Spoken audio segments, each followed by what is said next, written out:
dossier ami balé ezali dossier oyo bomoni na titre Martin Fayulu oyo selon ba document ebele a gagnaki ba élection. Martin Fayulu oyo ba fuite ya seni ebima na journal Financial Times. Martin Fayulu oyo église catholique azalaki na le plus grand nombre ya ba observateurs alobaki que a gagnaki ba élection. Martin Fayulu oyo a obtenaki plus de 60%. Nalobi bien, plus de 60%. Je n'ai pas cité le chiffre exact parce que je ne l'ai pas sous les yeux. Plus de 60%. Il y a un suffrage exprimé. Il y a une élection moko bidon et biaisé. Martin Fayulu oyo, il fallait qu'à la président, il y ait victoire électorale par ma manœuvre oyo, il y a Mayele Mabe, il y a alias Joseph Kabila en complicité avec Félix Tshisekedi. Toyebisaki Martin Fayulu que mafuta mantaba baliaka yango tango eza na moto. Soki mafuta ntaba elali, il s'est gelé, moyen olia yango lisusu ezalite. Alors, Martin Fayulu, au lieu à ça offensif, au lieu à établir rapport de force tout de suite, a décidé que Kosala Boy. Et n'a pas sabino exemple ya Uhuru Kenyatta. Et yina na Kenya, plus de 1000 morts na quartier à Kibera, na Nairobi. Ah, bako kanga, ba mutu penda revendiquer victoire na ye azui yango. Alobi sikoyo, tango ake na CPI, bon, ngai président élu, bochanga na boloko. Bayebaki ke loko wana, en tout cas, il y a la précédent moko tellement grave que Elinga ke yinda Afrique Mobimba et ça risquait d'être même la fin. Il y a ces pays, quel que soit qui y a il y a des pays oyo, ba mi komisa, ba komi benga communauté internationale pour sauver la face. Ba bondela ba lobi beta tour na ces pays, yon a vice-président na yo, to lukaka moyen to libérer tout de suite. Martin Fayulu azali président ya Congo, un des pays les plus riches. O yinisi ti o se retrouver président mbala moko o ya kofongola mbanga o kangi monoko. Soki ba belge bangi ba pata d'ailleurs Didier Renders alobaki. Tango ayebi ke Fayulu muta gagnaki alobi biso tozo talela kaka ba congolais. Autrement dit balingaki ba s'adapter. O ya lingaka s'adapter te pona ba belge bo programmer kaka bon écoutez. Sabena soki Bruxelles Airlines plus question na kin. D'ailleurs, ceux qui sont sakani, ils ont coupé la relation diplomatique à Libanda. Les Français ont Kosola, désormais Orange à Libanda. Le contrat n'a pas se stop. Tala Mobutu a rompu même la relation diplomatique aux États-Unis. Bagoya a négocié. Il ne l'a pas fait. Tout ce qu'il a fait, c'est politique, il y a classe politique congolaise, politique Muzungu Anasema. Aliénation complexe. Mundela Lobaki. Tosalaki na France, tosalaki na Belgique. Toutaki na think tanks. Et chaque fois que Martin Fayulu ayaka Libanda, Soka Zongia salaka toujours déclaration moko comme un ballon d'essai. Tant que population basengi manduki, non, tozako se préparer, tokotala, mbala moko, Félix Tshisekedi à les États-Unis, Zongi mbango na Kinshasa, on ne sait pas qu'est-ce qu'on lui a dit. Ozomona kaka on dirait bayaka so bayoki likambo ba boaki mo ballon d'essai bata la ndenge population ba ko réagir. Pendant que Martin Fayulu a ça la tournée en Europe. Aoutaki Strasbourg, aye Paris, Lille. Et bolandaki na ba réseaux sociaux, échange na une partie de la diaspora congolaise. Le 4 novembre aye ko koma lettre oyo azali ko proposer transition moko il y a 18 mois.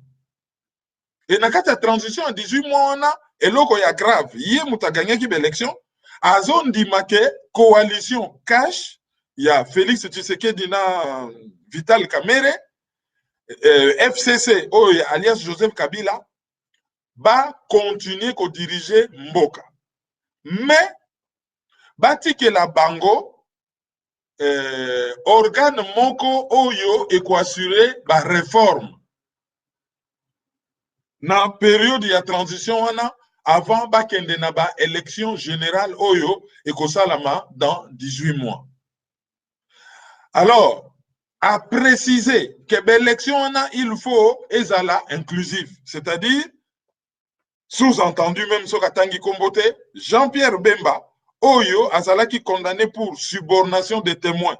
oyo par un tour de passe-passe magique, Cour constitutionnelle ya Congo à confondre subordination de témoins na corruption. Pour Mubeko et Pekisa Mutu oyo azali condamné pour corruption, azala candidat na élection présidentielle. Donc, ils ont proposé qu'il va récupérer Jean-Pierre Bemba et va récupérer Moïse Katumbi, qui doit encore prouver qu'il est azalaka italien. Tout le monde a un passeport italien, a renoncé à la nationalité wanakan. Et tant qu'il a proposé la candidature na ba élection législative na Zambie, azalaka na nationalité nini et a récupéré la nationalité congolaise quand. Mais sous-entendu l'élection et ça la maba récupéré Moutounion, donc sous-entendu Katumbi na Jean-Pierre Bemba. Mais avant ya kokoma na l'élection, il faut qu'on crée institution moko kombo nango au Conseil national des réformes institutionnelles, ACNRI. But nango to job description nango ezali kosala ba réforme urgente et nécessaire na makambo oyo etali commission électorale, donc il faut qu'on réforme yango. Ko ça la réforme na niveau ya juge oyo a s'occuper na contentieux électoral, c'est-à-dire qu'on réforme conseil constitutionnel. Ko ça la ba réforme oyo etali makambo ya défense na sécurité ya mboka, et ko ça la paix réforme na makambo etali gouvernance ndenge ozo kamba mboka na makambo matali madesu ya bana to corruption, et kosa la réforme na makambo etali droits humains. Pour mikolo na Kinshasa et komi kaka okosoli babomi. Okosoli babomi. Babomi administrateur hôpital Vijana, administrateur gestionnaire hôpital Laza médecin. C'était juste une précision. Une vie c'est une vie. Babomi ye, mais tango bazo senga mutu oyo soldat oyo bomaki azalaki sous ba ordre. Il y a ministre provincial, il y a l'intérieur, monsieur Soki Makembo. Mais tango, bazo senga na parlement provincial, ba longo la immunité na ye, ba député ba kale po bazo protéger mutu na bango. Mais Mike Mukebai, oyo, na salaka nanga d'accord na ba position na yete, mais nazo démontrer une injustice. Oyo pour une fois qui ko condamné corruption na bango, ye ba sali raka raka, ba longo immunité na ye et allez, kanga monoko, kene ko fanda na boloko. Donc, il faudrait déjà, donc, ça c'est commis Koboma, bah wewa, bah commis na bango milice, tout est permis, bah so tumba na bango bah bis ndenge balingi, donc, et commis nango une milice, adossé à un parti politique, et le la mutu na bango commis na pouvoir, bon, bango, il faut, mingi wana kutu bah so réfléchir, bah wewa wana, la plupart pour na bango, c'est juste une réflexion linéaire et tribale. C'est notre frère, on les soutient, point barre. Et donc, droit de l'homme est alité. Donc, il faut déjà qu'on sache la réforme, que droit de l'homme est à la respecter. Il faut qu'on sache la réforme, que défense et sécurité, tout comme on a armée moko nationale républicaine. Et il faut qu'on sache la réforme, que cour constitutionnelle est comme vraiment cour oyo ezali indépendante et oyo ezali ko veiller à ce que la constitution est à la respecter sur le plan juridique. Et ça la paix, réforme la commission électorale pour oyo eleka ki ba commission électorale nyonso eleki banana oyo ya Ngoyi Mulunda, banana oyo ya Malumalu, banana oyo ya Corneille Inanga, nyonso tout ezali ko obéir na volonté. Il y a FCC, volonté alias Joseph Kabila, et ezali très corrompu. Ngoyi Mulunda oyo pour na ko désarmer batu ya S a proposé bango $100, bango ba kamata sécurité na bango minduki na bango, ba pesa SCC que aussi Malumalu avait fait. Bon, toyebi résultat nango. Alors, ce que Martin Fayoulou dit, ezali kozala naïf.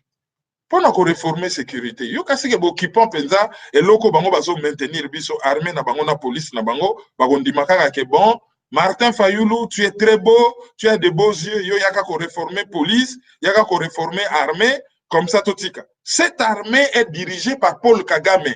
Akondima jamais ba réformer yango. C'est grâce à ça qu'a attaqué Congo, a agressé Congo, et c'est grâce à cette armée qu'il occupe le Congo. A Kondima ba réformer yango.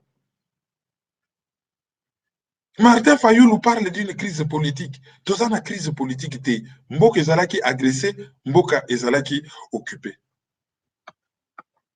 Mboka ezalaki agressé, Mboka ezalaki occupé. Alors, pourquoi Azosala, ba déclaration wana, et souvent, ba déclaration wana, Asala Kayango, Soka Wuti Libanda, qui est derrière lui? Conséquence, il y a politique, il y a Muzungu Anasema. Munganga Soko Sali diagnostic Yamabe, yeba que résultat payé et Kozala Yamabe. Lettre naïs ali disponible un peu partout, mais beaucoup la résumé na Voice of America, VOA, VOA ou bien VOA, la voix de l'Amérique. Fayoulou demande 18 mois de transition et de nouvelles élections. Beaucoup soit ma précision sur ces dossiers. Il y a Martin Fayoulou.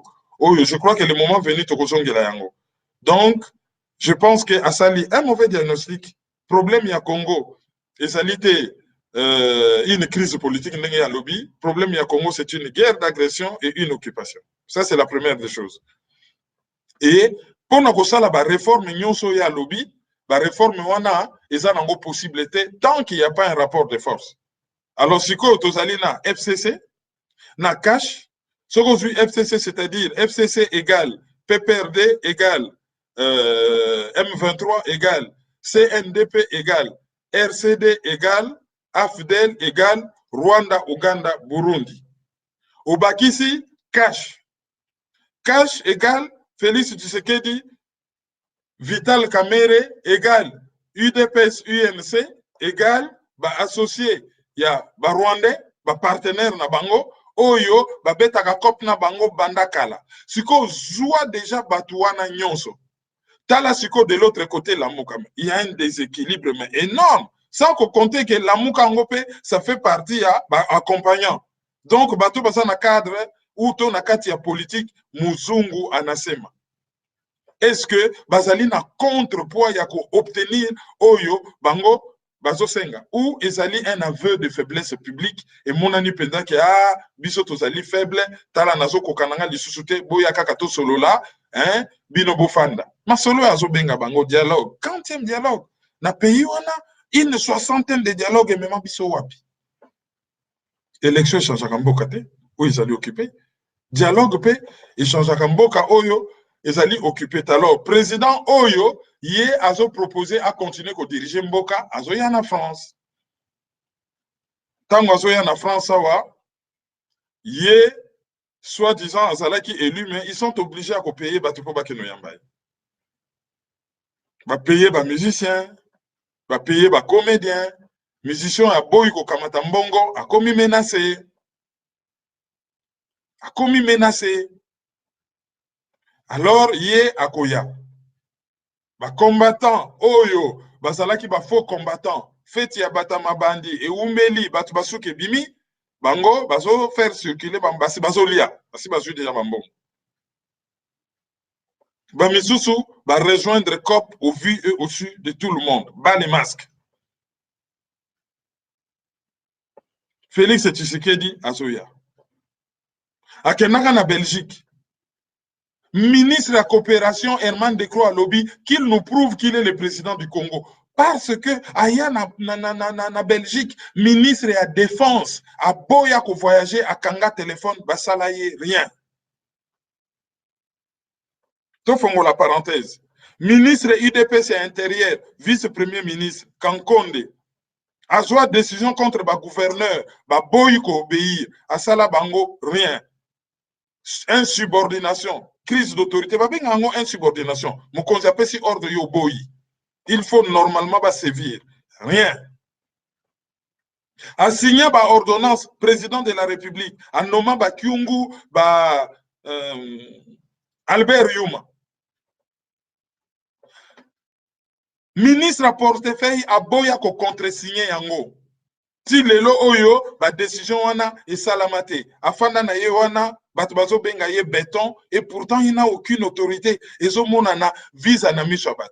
Tout comme premier ministre d'un don de la farce Bacheli Bango Ilunkamba. On ne sait même pas qu'est-ce qu'il fait. Bayoka akutu kombo na yete toyoka akaka masolo ya Kingakati.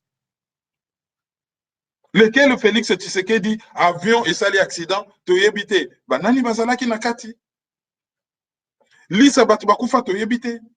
Bibembe na bango kenda toyebite.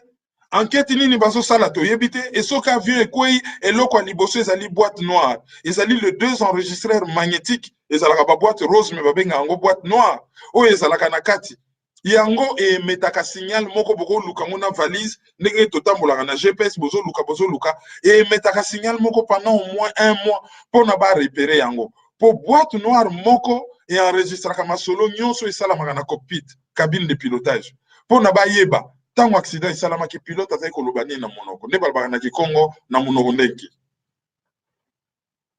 pilote aza koloba nini azali komona nini abelelaki nini ekopesa bino barenseignement ebele boîte noire ya mibale enregistraka baparamètre de vol onyati frein yango etie signe ya frein osimbi manche ya bale oyo ezali volant ya avion yango etie signe osimbaki manche ya bale otiaki badégivrer mpona soki mapapu ekomi na baglace mpona mapapu ekoma mwa moto glace ekoya mpona nini afinaki dérivrer estce amonaki mapapu ekomaki na baglace amakisaki puissance ya bamoteur mpona abakisa vitesse pourquoi accéléraki yango nde enregistraka baparamètre de vol enquête nyonso ya accident d'avion ebandaka na baboîte noire lisola baboîte noire ekoma wapi wana nyonso kaka faci béton likambo ya 15 millions n'en parlons pas bayiba biso 15 millions ye abénéficiaire na COP pas d'enquête ye moko abengi yango abi eza rétro commission eza COP bayibaki mbongo ya l'état te bon a un avantage consenti à l'État et se retrouver dans la poche à batia lobby bayiba kimbongo ya l'État te résultat nango ezali wapi faci béton bakenda ko profaner ndako ya tata na yeza na matanga baboma un militant de l'UDPS na lopango wana pas de résultat ba viola 3 dames na lopango wana et ba defeka c'est-à-dire basalaki bosoto na nzungu ya mama na ye pas de résultat ba militant ya UDPS nyonso bakufi banda bato babanda 2015 ti 2019 perte ses profils ya komi na ye na ngwende azo renye na famille na ye bango bakufi et bato misusu bazo continuer ko soutenir ye ngulungulu lelo ndenge tozoloba Félix Tshisekedi président du Congo nazo beta masolo na po bato bayeba nani o bango bazo yamba na France Félix Tshisekedi soi-disant président ya Congo batu ya IDPS na batu ya Kamwina Nsapu baza na prison militaire ya Ndolo bango baza ba civil. Ndolo c'est à côté de chez lui na Kinshasa. Okolongwa Ndolo ti limité na makolo.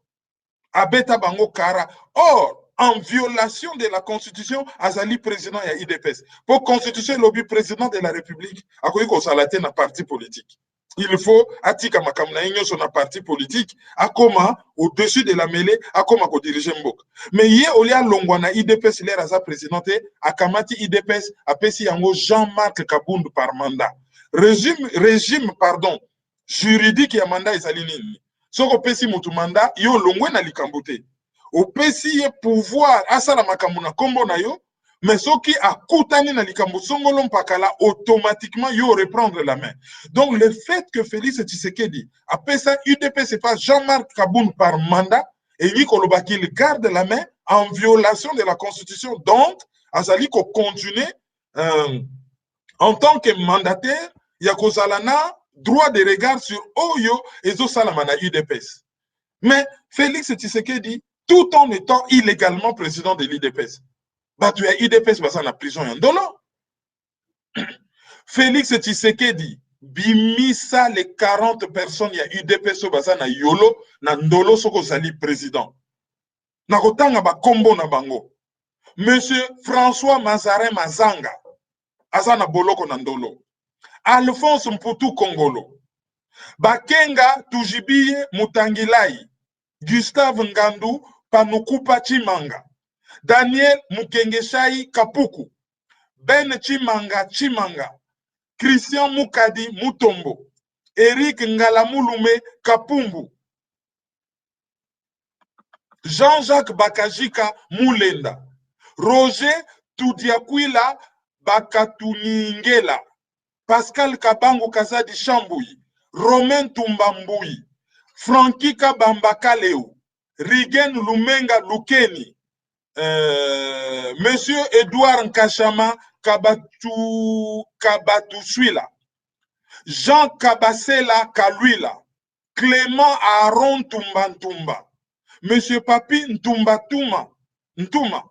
Monsieur Dieudonné Koupa Kwanzambi Lukanye, Monsieur le commissaire Placide Mpoimukendi, Monsieur Isaac Kabupwe Kamwanga, Madame Fatima Kapinga Mbwaya, Monsieur Calvin Kalala Luketa, Monsieur Gabriel Kasonga Mukala, Augustin Biaya Mukazantita, Madame Annie Nambu Kapata, Madame Nancy Nashakala Kapata, Monsieur Constant Tujibikila Ngando, Georges Bakamana Kenakwidika, Prosper Mubengai Betukumesu, Paul Mukenge Mukendi, Monsieur Séraphin Kabasu Nkufulu, Monsieur Joseph Israël Tchaïma Batubenga Sergent, Don Dédié Kanyonga Kuba,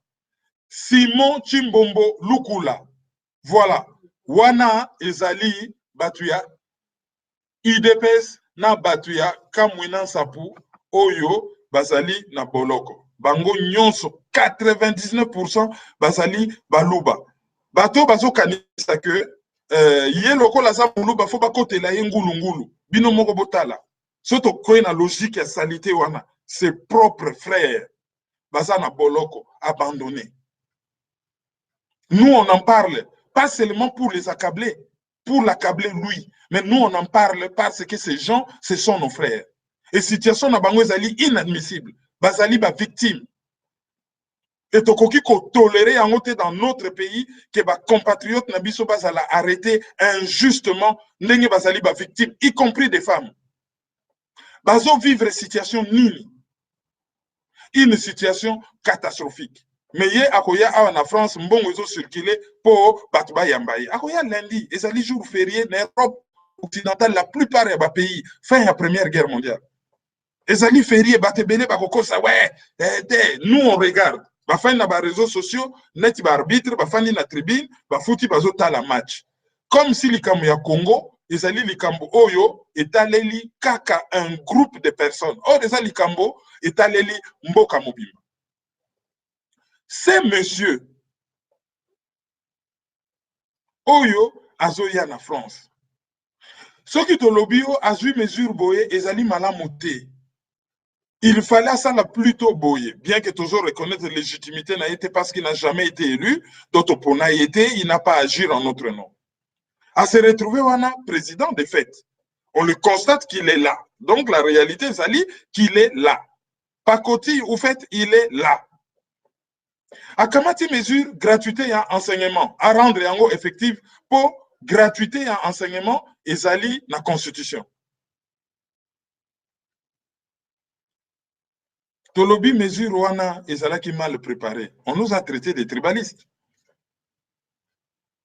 Mais les lots toyoki na RFI balobi nini ke ba grève partout na Kivu na Katanga ba grève partout. Et muto azali koloba na RFI alobi que biso salaire kiti et logo mogote ya malonga et salami mesure ezala qui préparé te ba enseignant ba komi ko réclamer ba droit na bango et vice-ministre ya enseignement lobby bazo luka bambongo ça va prendre peut-être 4 mois pour le mettre en place mais yé moko na interview moko pesa ka loba gini na lobby je ne sais pas l'air batuni à lobby bon na yebité ce que zo salama ou pas il y a eu mesure ma yebi na yete plusieurs fois un président de la République qui répond avec désinvolture na yebité.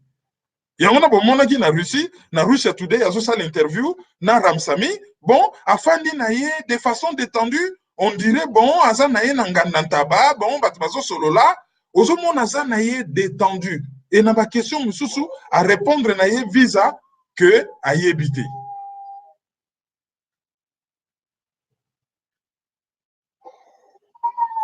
Donc, à répondre naye na ba question, mususu que à y habiter. Vous trouvez ça normal? Si on aime comme yo va augmenter budget 10 milliards et le qu'on va augmenter budget si yo parti en bongo va consacrer en la gratuité et enseignement ça c'est bien mais pourquoi va continuer que luka kambongo na banque mondiale na fonds monétaire international ce qui basa sûr que va augmenter budget et que makambo ko salama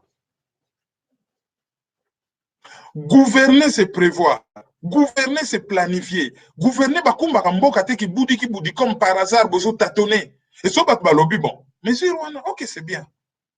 Mais il fallait qu'on soit la réforme, et enseignement. Il fallait qu'on y ait que non, tout de suite là, c'est pas possible. Dans 2 ans, et là, liboso, tozo identifier nano, enseignant. Parce que, ba fictif, ba lekebele. On identifie d'abord qui est qui, bango moko balobi bako identifier, ba imba sala ngo sikoyo, dans l'état, dans la foulée, mbango mbango. Et ceux qui passent ici qu'on identifie, bango moko balobi, bano bazala ki kotanga tele ba oki ke classe komi ofele, ba yé, bana ba komi tellement belé que il faut aussi qu'on recrute. Donc il faut qu'on identifie que l'on ba fictif. Ensuite, il faut qu'on recrute selon ba compétence ya batou, parce que parmi ba fictif wana mutatanga na yete, bon abetaka mwa cop na ye, atekaka nguba na ye na coin bon, comment na ye atouchaka mwa salaire moko quelque part comme enseignant. Donc, kolongola d'abord ba fictif, et so balongoli bango, appel d'offres, disons, bosali ba offre d'emploi, et bato baza na compétence, o ba yebi kotangisa, o basa la pédagogie, o basali formé, ba ye ko postuler, bon embaucher bango, budget ezali déjà prêt, bon meki ko reconstruire l'école, ko tia ba ban, ko importer ba livre, ko créer ba livre, ko imprimer ba livre, et tout ça. Donc, bosali loko moko propre. Tant balobi que un pays, et ça la maka par hasard, te faut basa la makambo dans les règles de l'art. Loko la batimisusu, basali mélanger na ba Rwandais. Ba comment ko raisonner loko la ba Rwandais, malamoko, il faut ko bele la batundo ki tribaliste, tribaliste. Comme ça, batuba lo bati, oh biso tokoloba, bo bele la na bintala. Kutu Paul Kagame to mona ye dimi. To beta ye dada. Il sera terrassé dans pas longtemps. Kaka bino de to banga. Bota l'exemple ya mokilité. Tous ceux qui trahissent le pays. Les Kurdes se sont battus aux côtés des Américains contre l'État islamique. Tango objectif est allé atteindre Américains, babouaka bango penda. Non seulement babouaki si bango, bateau ba yeda ki bango na bitumba, mais ba livrer bango na Turquie. Allez, ba Turquie bo sala bango pété. On n'en a plus besoin parce que ba yeda biso c'est bon. Merci ba pesa na mwa. Guerre ya indépendance na Algérie. Ba Algérien FLN ba tomboki ba komo benga na colon français. Allez, ba arkim ba la moko ole bazala ba Algérien te bango ba koteli mopaya. Tango mopaya a perdre guerre. Oh non, biso toko tikala te lokola toko telaki bino ba oboma biso. Tokende pa na bino. Mopaya signalé alobi nga na obunda na bandeko na yo yo lokotela bandeko na yo te yo kotelinga. Okwa ko balukela nga lobi te bwaki sama. C'est caricatural mais c'est ça l'histoire de Arki. Ba français ba kenana guerre ya autant en Afghanistan. Afghanistan na ba pays wana nyonso à part Cambodge où ezali à moitié francophone. Disons ezali mi-francophone, balobaka cambodgien en français. La plus grande école française ya ba côté wana eza na Kaboul. Ba afghan o ya élite mingi mingi ba école française école française. Bato balobaka français ba bimi ba traducteur ya ba français. Mais les ba français ba komo bena na cadre ya autant ba boaki sa bango. Bakomi ko boma bango na ba taliban ke bino ne bato bozai ko traduire chez bango le bango bazo agresser biso. Bato wana bakoma ko katisa na makolo ba Iran ba mboka ko ya omona bwaki pe ngunde simité. Bakomi ko réclamer mais comment bakoki ko abandonner biso? Mais les ba pesa na mboa, les salaires du traître. Traître asuka ka mingi mingi singana kingo.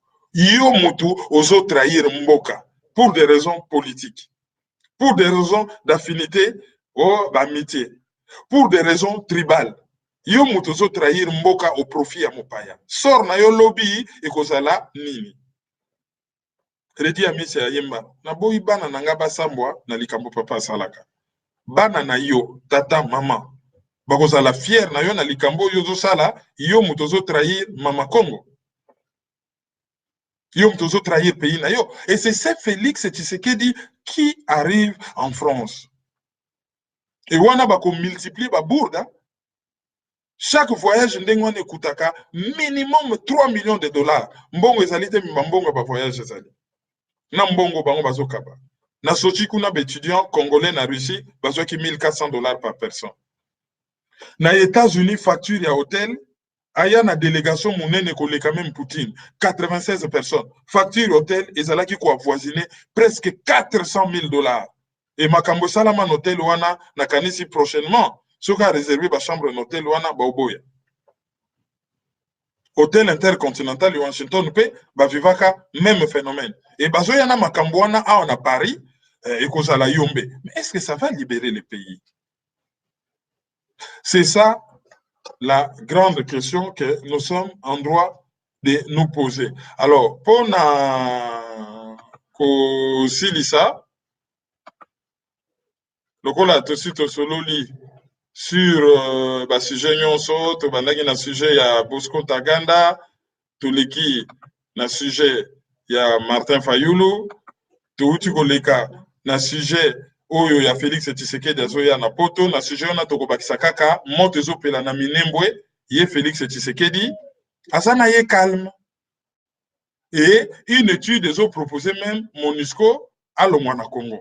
Babengaki nga na West African Radio for Democracy na Raga na Dakar. Na yebisaki bango que MONUSCO wana azobakisa rien. Il coûte ezaki na français na anglais pour na lekaki na deux infos. Na lekaki na info ya français et puis na lekaki na info ya anglais. La MONUSCO ne sert à rien. 1 milliard de dollars. 10 millions de morts devant bango. Et apparemment, bazo prendre parti contre l'agresseur ya Congo, contre ba Mai Mai. Alors, soki bango bazo bombarder ba Mai Mai. Na soki. Mais bake ne pe kolande là, je dénon kyungu na Katanga. Je dénon kyungu oyo asala ba kodine mais extrême. Wana toyoka ka MONUSCO ta. Wana komaka o ce n'est pas notre mission.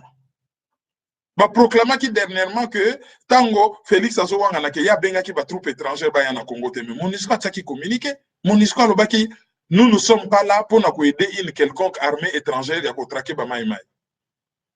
Sauf que ba armée étrangère wana so ba koti na Congo ba so la uniforme ba congolais.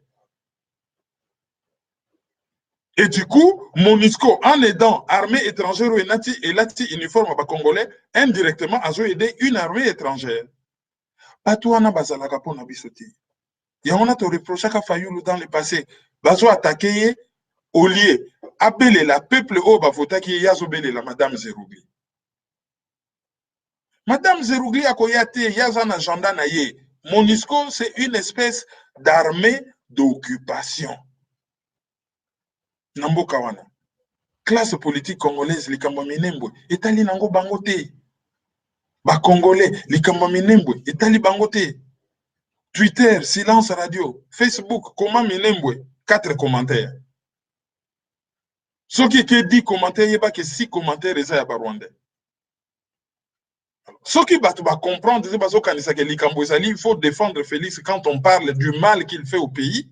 Au lieu de défendre Mboka globalement parce que tout est lié, les gens n'ont rien compris. Bon. Toko suka wana na analyse lelo